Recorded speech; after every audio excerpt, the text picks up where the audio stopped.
ಕೆಲವು ಕಡೆಗಳಲ್ಲಿ ಕಡಿಮೆ ಆಗಿದೆ. ಟಿವಿಯ ಮುಂದೆ ಸೀರಿಯಲ್ ನೋಡುವಂಥದ್ದು ಕೆಲವರಿಗೆ ಒಂದು ಒಳ್ಳೆ ಅಭ್ಯಾಸ ಇರ್ತದೆ.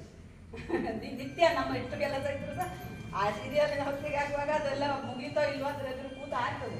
ಇವತ್ತು ಯಾರದ್ದೋ ಎಲ್ಲಿಯೋ ನಡೆಯದ ವಿಷಯಗಳನ್ನ ಬಹಳಷ್ಟು ದೊಡ್ಡ ಸಂಗತಿ ಮಾಡಿ ಗಂಡ ಹೆಂಡತಿ ಮತ್ತೆ ಜಗಳ ತಂದಿಡುದು, ಅತ್ತೆ ಸಹೋದರ ಮತ್ತೆ ಜಗಳ ತಂದಿಡುದು, ನೆರೆ ಮನೆಯವರ ಹತ್ರ ಜಗಳ ತಂದಿಡುದು, ಇದೇ ಸೀರಿಯಲ್ನಲ್ಲಿರುವ ವಿಷಯಗಳು ಧಾರಾವಾಹಿಗಳಲ್ಲಿ ಅಲ್ವಾ.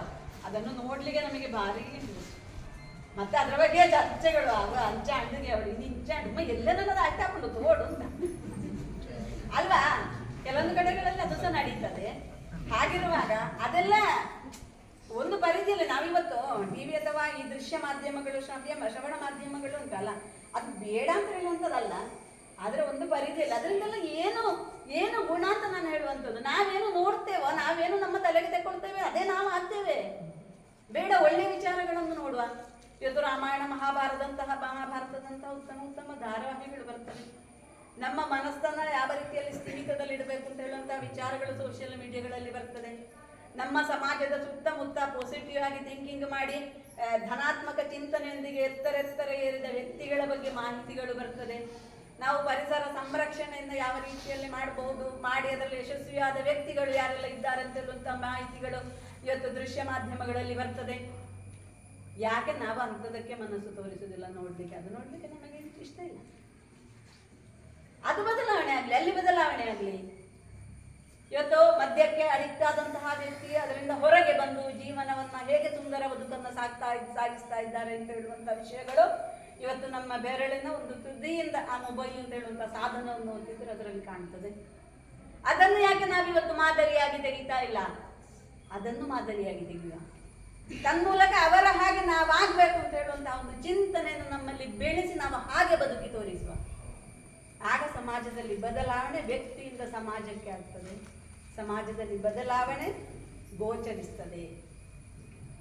ಇದು ನಾವು ಮಾಡಬೇಕಾದಂತಹ ಚಟುವಟಿಕೆ. ಇವತ್ತು ಸೋಷಿಯಲ್ ಮೀಡಿಯಾಕ್ಕೆ ದಾಸರಾಗಿರುವಂತಹ ಎಷ್ಟೋ ವ್ಯಕ್ತಿಗಳು ಇವತ್ತು ಅದಕ್ಕೆ ಪ್ರಾಯದವರಿದಿಲ್ಲ. ಮದುವೆ ಆಗದಂತಹ ಮಕ್ಕಳಿದ್ದಾರೆ, ಮದುವೆ ಆದಂಥವರು ಇದ್ದಾರೆ, ಗಂಡನನ್ನು ಬಿಟ್ಟು ಓಡಿ ಹೋಗ್ತಾರೆ. ಎಲ್ಲಿಯೋ ಫೇಸ್ಬುಕ್ಕಿನಲ್ಲಿ ಒಬ್ಬ ಗಂಡ, ಎಲ್ಲಿಯೋ ಇದರಲ್ಲಿ ಪರಿಚಯ ಆದವ, ಕುಟುಂಬದಲ್ಲಿರುವಂತಹ ಅದು ಹೆಂಗಸರಿಗೆ ಅಂತಲ್ಲ ಗಂಡಸರಿಗೆ ಇಬ್ಬರಿಗೂ ಕೂಡ ಬಾಧಕ. ಅದೇನೋ ಆ ಮಗುವನ್ನು ಕೂಡ ಉಪೇಕ್ಷಿಸಿ ಹೋಗುವಂಥದ್ದು ನಾವಿವತ್ತು ಕಾಣ್ತಾ ಇದ್ದೇವೆ. ಹಾಗಿರುವಾಗ ನಾನು ಹೇಳುವಂಥದ್ದು ಒಳ್ಳೆಯದಕ್ಕೆ ಉಪಯೋಗ ಮಾಡಿ. ಅದು ಹಿರಿಯರಿಗೆ ಸ್ವಲ್ಪ ಮಟ್ಟಿಗೆ ಅರ್ಥ ಆಗ್ಬೋದು. ನಮ್ಮ ಯುವ ಜನಾಂಗ ಏನುಂಟು, ಯುವ ಜನಾಂಗಕ್ಕೆ ಇಂತಹ ವಿಷಯಗಳಲ್ಲಿ ನಾವಿವತ್ತು ತುಂಬ ಸ್ಟ್ರಿಕ್ಟ್ ಮಾಡಬೇಕಾದಂಥ ಅಗತ್ಯ ಉಂಟು. ನಮ್ಮ ಮಕ್ಕಳಿಗೆಲ್ಲ ಶಾಲೆಗೆ ವಿದ್ಯಾಭ್ಯಾಸ ಎಲ್ಲ ಕಲಿಯುವಂಥ ಮಕ್ಕಳಿಗೆ ಉಂಟಲ್ಲ, ಇಂಥ ವಿಷಯಗಳಲ್ಲಿ ನಾವು ಸ್ಟ್ರಿಕ್ಟ್ ಮಾಡಲೇಬೇಕು. ಇವತ್ತು ಮಾದಕ ವಸ್ತುಗಳ ವಿಷಯದಲ್ಲಿ ನಾನು ಹೇಳಿದೆ, ಮಕ್ಕಳು ಶಾಲೆಯಿಂದ ಬರುವ ಹೊತ್ತಿಗೆ ನಮ್ಮ ಒಂದು ಆಕಳಕ್ಕೆ ಅದೇನಂತ ಹೇಳಿದ್ರೆ ನಾವು ಬಂದ ಕಷ್ಟ ನಮ್ಮ ಮಕ್ಕಳು ಬರಬಾರ್ದು, ಅದಕ್ಕೆ ಮನೆಯಿಂದ ಹೊರಗೆ ಇಳಿದ ಕೂಡಲೇ ಬಸ್ಸಿನ ವ್ಯವಸ್ಥೆ, ಹೊರಗೆ ಸ್ಟೆಪ್ ಇಡಬೇಕಿದ್ರೆ ಅಲ್ಲಿಂದ ಬಸ್ಸಿನಲ್ಲಿ ಕರ್ಕೊಂಡು ಹೋಗ್ತಾರೆ. ಅದೊಂದು ಕಾಂಪಿಟೇಷನ್ ಈಗ ವಿದ್ಯಾಭ್ಯಾಸ ಅಂತ ಹೇಳಿದ್ರೆ. ಆದರೆ ಶಾಲೆಗೆ ಮಕ್ಕಳು ಬರಬೇಕು, ಒಬ್ಬರ ಟೀಚರ್ ಒಂದು ಪೋಸ್ಟ್ ಉಳಿಬೇಕು ಅಂತ ಹೇಳಿದ್ರೆ ಆ ಪೋಸ್ಟಿಗೆ ಅಷ್ಟು ಮಕ್ಕಳಲ್ಲಿ ಬೇಕು ಅಂತ ಹೇಳುವಂಥದ್ದುಂಟು. ಅಧ್ಯಾಪಕರಿಗೆ ಕೂಡ ಅದು ಜವಾಬ್ದಾರಿ ಉಂಟು. ಅವರು ಮನೆಗೆ ಬಂದು ಕರ್ಕೊಂಡು ಹೋಗ್ತಾರೆ ಮಕ್ಕಳನ್ನ. ಎಂಕ್ಲ ಕಷ್ಟ ಬರ್ತದೋ, ಎಂಕ್ಲ ಶಾಲೆಗೆ ಹೋಗಕ ಮೂಜಿ 4 ಮೈಲು ಅಂತ ನಡ್ಕೊಂಡು ಪೋಯಿದೆ. ಎಂಕ್ಲೆಗೆ ಬುಕ್ಕ ಕಲ್ಪೊಡೊಂದಿತ್ತು ನಮಗೆ ವಿದ್ಯಾಭ್ಯಾಸ ಕೊರಿಯರನ್ನೇ ಇದ್ಯಾಂಡು ಅಂಚಿನ ವ್ಯವಸ್ಥೆ ಇದ್ಯಾಂಡು. ಹೀಗೆಲ್ಲ ನಾವು ಭಾವಿಸಿ ನಮ್ಮ ಮಕ್ಕಳು ಆ ಕಷ್ಟ ಬರಬಾರದು ಅಂತ ಹೇಳಿ ನಾವು ಅವರಿಗೆ ಬೇಕಾದೆಲ್ಲ ವ್ಯವಸ್ಥೆಗಳನ್ನು ಕಲ್ಪಿಸಿ ಕೊಡ್ತೇವೆ. ಹೊರಗೆ ಇಳಿದ್ರೆ ಬಸ್ಸಿಗೆ ಸೀದಾ ಹೋಗುದು ಶಾಲೆ ಹತ್ತಿರ ತಲುಪಿಸ್ತದೆ ಅದು. ಹಾಗಿರುವಾಗ ಅದು ಮಕ್ಕಳಿಗೆ ಏನು ಅಂತ ಹೇಳಿದ್ರೆ ಆರಾಮ ಜೀವನ, ಕಷ್ಟ ಏನು ಹೇಳಿ ಗೊತ್ತಾಗದೆ ಅವರು ಬೆಳೀತಾರೆ. ಆ ಕಷ್ಟಕ್ಕಿರುವಂತಹ ಬೆಲೆ, ಒಂದೊಂದು ಪೈಸೆಗೆ ಇರುವಂತಹ ಬೆಲೆ ಏನು ಅಂತ ಹೇಳುವಂಥದ್ದನ್ನ ನಾವು ಅರ್ಥ ಮಾಡಿಸಿಕೊಡ್ಬೇಕಾದ ಕಡೆಗಳಲ್ಲಿ ಮಕ್ಕಳಿಗೆ ಅರ್ಥ ಮಾಡಿಸಿಕೊಡ್ಬೇಕು. ಅದೇ ರೀತಿ ಏನು ದುಷ್ಟರ ಸಂಘ ಅಥವಾ ಏನು ಸಜ್ಜನರಲ್ಲದವರ ಸಂಘ, ಅದು ಯಾರು ಅಂತ ಗೊತ್ತಾಗುದಿಲ್ಲ ಮಕ್ಕಳನ್ನು ನಾವು ಫ್ರೆಂಡ್ಶಿಪ್ ಅವರು ಮಾಡಿಕೊಳ್ಳುವಂಥದ್ದು ಶಾಲೆಗೆ ಹೋಗಿ ಆಗುವಾಗ. ಈ ರೀತಿಯ ಏನು ಒಂದು ಷಡ್ಯಂತ್ರದಲ್ಲಿ ಸಿಲುಕಿಸುವಂತಹ ವ್ಯಕ್ತಿಗಳು ಕೂಡ ಆ ಮಕ್ಕಳ ಮಧ್ಯದಲ್ಲಿ ಅಲ್ಲಿರ್ಬೋದು. ಮಕ್ಕಳು ಗೊತ್ತಾಗದೆ ಅಂತಹ ಒಂದು ಇದರಲ್ಲಿ ಬೀಳಬಹುದು. ಹಾಗಿರುವಾಗ ದಿನನಿತ್ಯ ನಾವು ಮಕ್ಕಳೊಂದಿಗೆ ಸಂವಹನ ಮಾಡುವಂಥದ್ದು, ಶಾಲೆಗೆ ಕಳಿಸಿದ ಕೂಡಲೇ ಮತ್ತು ಅವರಿಗೆ ಉತ್ತಮವಾದ ವಿದ್ಯಾಭ್ಯಾಸ ಅಥವಾ ಏನು ಹೈ ಸ್ಟ್ಯಾಂಡರ್ಡ್ ಶಾಲೆಗೆ ಸೇರಿಸಿದ ಕೂಡಲೇ ನಮ್ಮ ಜವಾಬ್ದಾರಿ ನಾವು ಮಾಡುವುದಲ್ಲ. ಎಷ್ಟೇ ವಿದ್ಯಾಭ್ಯಾಸ ಕೊಡಿದರೆ ಎಷ್ಟೇ ಶಾಲೆ ಜ್ಞಾನ ಆಯನಾಗದು ಅನುಕೂಲ ಅಲ್ಲ. ಆದರೆ ನಾವು ದಿನನಿತ್ಯ ನಮ್ಮ ಒಂದು ಕಣ್ಣೋಟ ಆ ಮಕ್ಕಳ ಮೇಲೆ ಯಾವತ್ತಿಗೂ ಇರಬೇಕು. ಅವರ ಏನು ಶಾಲೆಯಿಂದ ಬಂದವರನ್ನೇ ಅವರಿಗೆ ಬೇಕಾದಂತಹ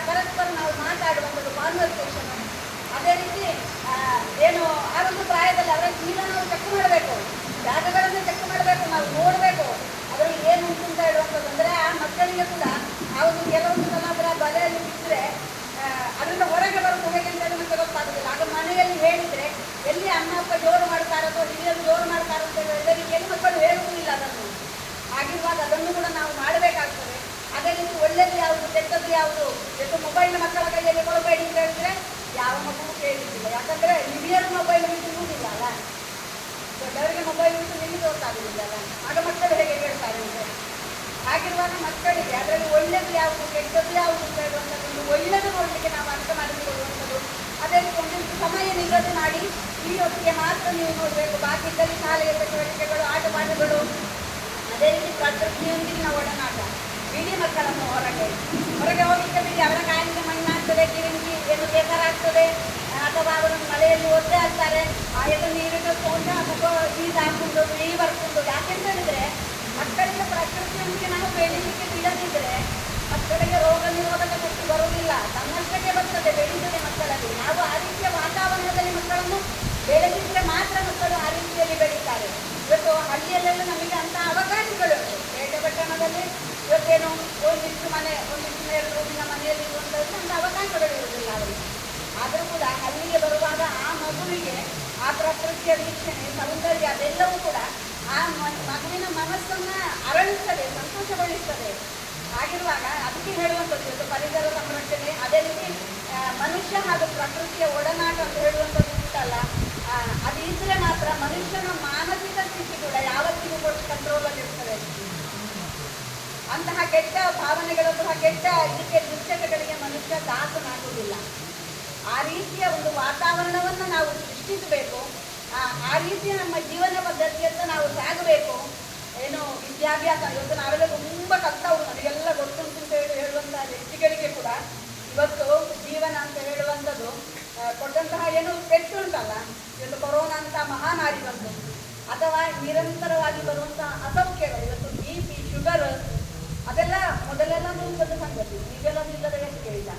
ನಮ್ಮ ಜೀವನ ಪದ್ಧತಿ ಬದಲಾವಣೆ ಆಗಲಿ, ನಮ್ಮ ಏನು ಆ ರೀತಿ ನಮ್ಮ ಮಾನಸಿಕ ಆರೋಗ್ಯವನ್ನು ನಾವು ಒಂದು ಸ್ಥಿಮಿತಕ್ಕೆ ತರುವುದರ ಮುಖಾಂತರ ಈ ಎಲ್ಲ ಏನು ನಮ್ಮಲ್ಲಿರುವಂತಹ ಎಲ್ಲ ದುಶ್ಚಟಗಳಿಗೂ ಮಾನಸಿಕ ಸಮಸ್ಯೆಗಳಿಗೂ ಕೂಡ ಪರಿಹಾರ ಖಂಡಿತವಾಗಿಯೂ ಕೂಡ ಸಾಧ್ಯವಾಗುತ್ತದೆ.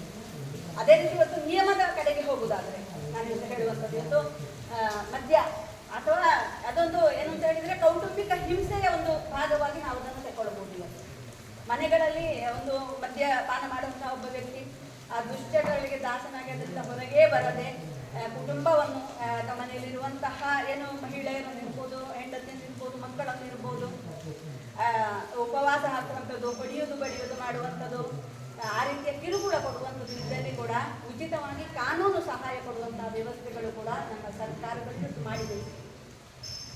ಏನು ಉಚಿತವಾಗಿ ಕಾನೂನು ಸಹಾಯ ಆಯಾಯ ಪಂಚಾಯತ್ಗಳ ಮಟ್ಟದಲ್ಲಿ ಲಭಿಸ್ತದೆ. ಅದೇ ರೀತಿ ತಾಲೂಕು ಮಟ್ಟದಲ್ಲಿ ಉಂಟು, ಜಿಲ್ಲಾ ಮಟ್ಟದಲ್ಲಿ ಉಂಟು ಕಾನೂನು ಸಹಾಯ ಕೇಂದ್ರಗಳು. ಅದೇ ರೀತಿ ಕಾನೂನು ಸೇವಾ ಪ್ರಾಧಿಕಾರ ಅಂತ ಹೇಳುವಂತಹ ವ್ಯವಸ್ಥೆಗಳು.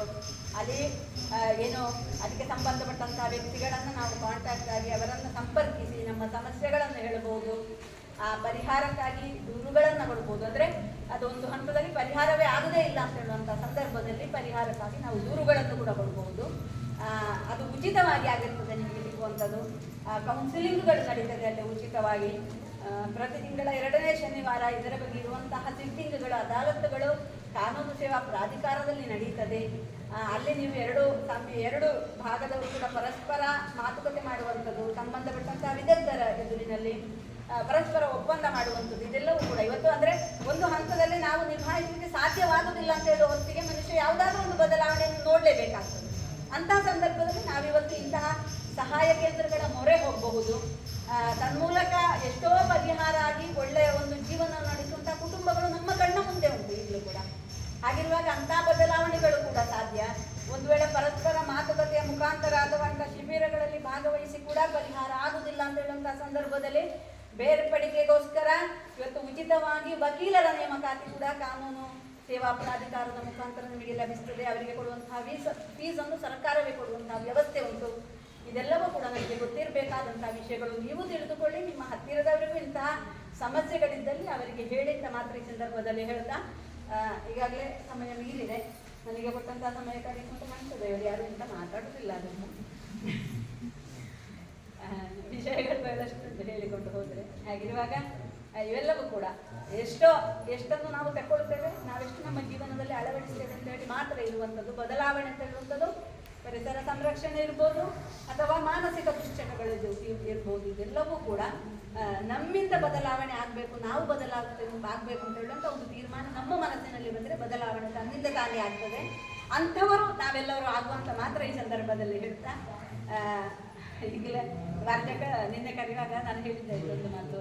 ಇವತ್ತು 12ಕ್ಕೆ ಶಾಲೆಯಲ್ಲಿ ಒಂದು ಕಾರ್ಯಕ್ರಮ ಅಂತ ಹೇಳುವಾಗ ನನಗೆ ತುಂಬ ಖುಷಿ ಆಯಿತು. ಯಾಕೆ ಹೇಳಿದರೆ, ನಾನು ಕಲಿತಂಥ ಶಾಲೆ ಇದು. ನನ್ನ ತಾಯಿ ಮನೆಯಲ್ಲಿ ಕೆಲವರಿಗೆ ಗೊತ್ತಿರ್ಬೋದು, ಮಾಣಿಲ ಸೈಡಿಗೆ. ಹಾಗಿರುವಾಗ ನಾನು ಈ ಶಾಲೆಯಲ್ಲಿ ಕಲಿತವಳು. ಎಲಿಮೆಂಟ್ರಿ, ಅದೇ ರೀತಿ ಹೈಸ್ಕೂಲು, ಜನತಾ ಪ್ರೌಢಶಾಲೆಯಲ್ಲಿ ಕಲಿತದ್ದು. ತುಂಬ ವರ್ಷ ಆಯಿತು ನಾನು ಈ ಶಾಲೆಗೆ ಭೇಟಿ ನೀಡದೆ. ಇವತ್ತು ಆದ ಕಾರಣ ಅಧ್ಯಾಪಕರ ಮಕ್ಕಳು ಯಾರು ಕಾಣಲಿಕ್ಕೆ ಸಿಕ್ಕುದಿಲ್ಲ. ನಾವು ಆಗ ಇದ್ದಂಥ ಅಧ್ಯಾಪಕರು ಯಾರು ಕೂಡ ಈಗ ಇದ್ದಾರೋ ಇನ್ನು ಅಂತ ಕೂಡ ನನಗೆ ಗೊತ್ತಿಲ್ಲ ಇಲ್ಲಿ ಸೇವೆಯಲ್ಲಿ. ಹಾಗಿದ್ರೂ ಕೂಡ ಇಲ್ಲಿ ಬರುವ ಹೊತ್ತಿಗೆ ಒಂದು ರೀತಿಯಲ್ಲಿ ನಮ್ಮ ಬಾಲ್ಯ ನೆನಪಾಗುವಂತಹ ಕಾಲ. ನಾವು ಶಾಲೆಗೆ ಆ ಸಂದರ್ಭದಲ್ಲಿ ಬಂದಂಥದ್ದು, ಇಲ್ಲೆಲ್ಲ ಓಡಾಡ್ತಾ ಇದ್ದಂಥದ್ದು, ಇದೊಂದು ನೆನಪು ಮಾಡುವಂಥ ಒಂದು ಅವಕಾಶವನ್ನು ಕೂಡ ಈ ಕಾರ್ಯಕ್ರಮದ ಮುಖಾಂತರ ಇಲ್ಲಿಗೆ ಆಹ್ವಾನಿಸುವ ಮುಖಾಂತರ ನಮಗೆ ಒದಗಿಸಿಕೊಟ್ಟದಕ್ಕೆ ಧನ್ಯವಾದಗಳನ್ನು ಹೇಳ್ತಾ, ನಿಮ್ಮ ಮುಂದೆ ನಾನಿಟ್ಟಂತಹ ವಿಚಾರಗಳು ಎಲ್ಲಿ ಒಳ್ಳೆದಿರುವಂಥದ್ದು ಅದನ್ನು ತೆಕ್ಕೊಳ್ಳಿ, ತಪ್ಪಿದ್ರೆ ಅದನ್ನು ಕ್ಷಮಿಸಿ ಅಂತ ಮಾತ್ರ ಈ ಸಂದರ್ಭದಲ್ಲಿ ಹೇಳ್ತಾ, ಅವಕಾಶಕ್ಕಾಗಿ ವಂದಿಸ್ತಾ ನನ್ನೆರಡು ಮಾತುಗಳನ್ನು ಮುಗಿಸ್ತಾ ಇದ್ದೇನೆ. ಜೈ ಭಾರತ್.